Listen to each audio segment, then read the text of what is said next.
Puji Tuhan. Selamat pagi Bapak Ibu, saudara-saudara yang dikasihi Tuhan. Kembali kita akan merenungkan firman Tuhan pada pagi hari ini. Dan kita kembali akan masuk kepada pembahasan kita, yaitu kemakmuran bagian yang ketiga. Pada bagian yang ketiga ini kita akan melihat tujuan mengapa kita orang percaya harus hidup makmur. Atau untuk apa kita orang percaya hidup makmur. Kita akan melihat dari panggilan bapa orang percaya, yaitu Abraham. Kita baca terlebih dahulu dalam Kejadian 12 ayat 1 sampai 3. Berfirmanlah Tuhan kepada Abram, "Pergilah dari negerimu dan dari sanak saudaramu dan dari rumah bapamu ini ke negeri yang akan kutunjukkan kepadamu. Aku akan membuat engkau menjadi bangsa yang besar dan memberkati engkau serta membuat namamu masyhur. Dan engkau akan menjadi berkat. Aku akan memberkati orang-orang yang memberkati engkau dan mengutuk orang-orang yang mengutuk engkau. Dan oleh semua kaum di muka bumi akan mendapat berkat." Abram, bapa orang percaya, dipanggil untuk diberkati, ya. Atau dengan kata lain hidup makmur, ya. Dan dengan tujuan menjadi berkat. Ya, karena Bapak Abraham adalah bapa orang percaya, ya, dipanggil dengan tujuan tersebut, maka hal tersebut juga menjadi bagian hidup kita orang percaya. Yaitu dipanggil untuk diberkati dan untuk menjadi berkat.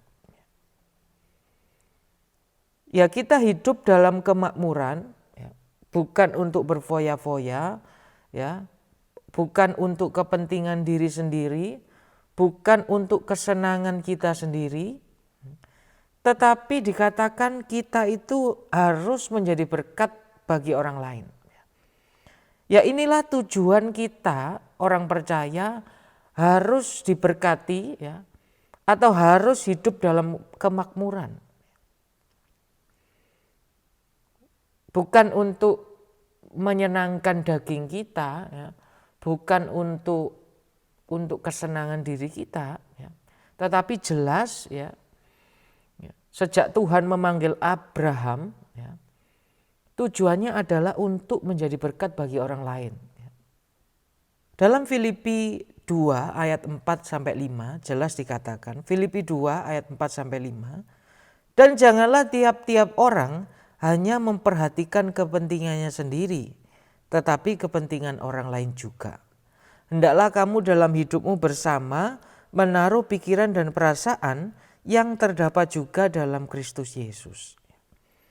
Sebagai orang percaya yang diberkati Tuhan, kita harus berhati-hati terhadap keegoisan. Kita harus mulai sadari bahwa apa yang kita miliki, apa yang kita punyai, itu juga untuk orang lain. Ya, untuk memperhatikan orang lain, untuk menolong orang lain. Ya. Dan dikatakan supaya kita mempunyai pikiran dan perasaan yang seperti Kristus Yesus. Ya. Ya, selama Yesus melayani di bumi, pikiran dan perasaannya, ya, apa yang ia perbuat adalah untuk melayani orang lain, menolong orang lain, ya, memberi makan orang yang kelaparan, ya, menyembuhkan yang sakit, menghidupkan yang mati, ya, menyelamatkan orang banyak. Ya. Inilah pikiran dan perasaan dalam Kristus Yesus. Dan dikatakan dalam Filipi, ini juga harus kita miliki. Ya, mungkin kita bertanya, orang yang seperti apa yang harus kita tolong atau bantu, gitu ya. Ya, 1 Korintus 12 ayat 23, di situ ada gambaran yang jelas, ya. Dan kepada anggota-anggota tubuh yang menurut pemandangan kita kurang terhormat, kita berikan penghormatan khusus. Dan terhadap anggota-anggota kita yang tidak elok, kita berikan perhatian khusus. Dengan catatan orang-orang yang membutuhkan, orang-orang yang lebih lemah, orang-orang yang berkekurangan. Ya inilah tujuan kita, hidup dalam kemakmuran supaya kita bisa menolong orang lain, supaya kita bisa membantu orang lain yang kekurangan.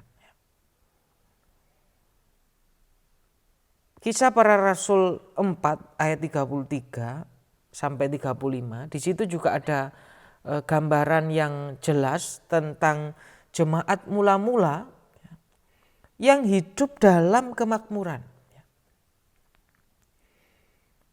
Kisah Para Rasul 4 ayat 33 sampai 35. Dan dengan kuasa yang besar, rasul-rasul memberi kesaksian tentang kebangkitan Tuhan Yesus. Dan mereka semua hidup dalam kasih karunia yang melimpah-limpah, sebab tidak ada seorang pun yang berkekurangan di antara mereka. Karena semua orang yang punya tanah atau rumah menjual kepunyaannya itu, dan hasil penjualan itu mereka bawa dan mereka letakkan di depan kaki rasul-rasul, lalu dibagi-bagikan kepada setiap orang sesuai dengan keperluannya. Sekalipun jemaat mula-mula ini hidup di bawah ancaman, tekanan karena iman percaya mereka kepada Tuhan Yesus Kristus, tetapi ada satu hal yang patut kita perhatikan dari kehidupan mereka. Dikatakan mereka itu hidup makmur. Hidup makmur itu apa? Dikatakan sebab tidak ada seorang pun yang berkekurangan di antara mereka. Ini adalah teladan yang harus kita bawa sampai sekarang di gereja kita. Kita seharusnya melihat jemaat-jemaat yang berkekurangan dan kita mulai memikirkan mereka dan membantu mereka. Yang kuat membantu yang lemah, yang berkelebihan membantu yang berkekurangan. Sehingga dikatakan apa? Tidak ada seorang pun yang berkekurangan di antara mereka. Ya inilah Bapak Ibu, saudara-saudara yang dikasihi Tuhan. Hidup kita orang percaya. Kita dipanggil untuk diberkati dan menjadi berkat. Karena itu kita harus mulai sekarang membuang jauh-jauh pikiran, yang penting aku hidup untuk diriku sendiri. Ya kita mau buang jauh-jauh pemikiran seperti ini. Karena Bapa kita orang percaya yaitu Abraham dipanggil untuk diberkati, untuk berkelimpahan supaya memberkati orang lain, supaya menjadi berkat bagi orang lain. Karena itu kita sebagai orang percaya kita juga harus melakukan hal yang sama, karena kita dipanggil untuk diberkati dan menjadi berkat bagi orang lain.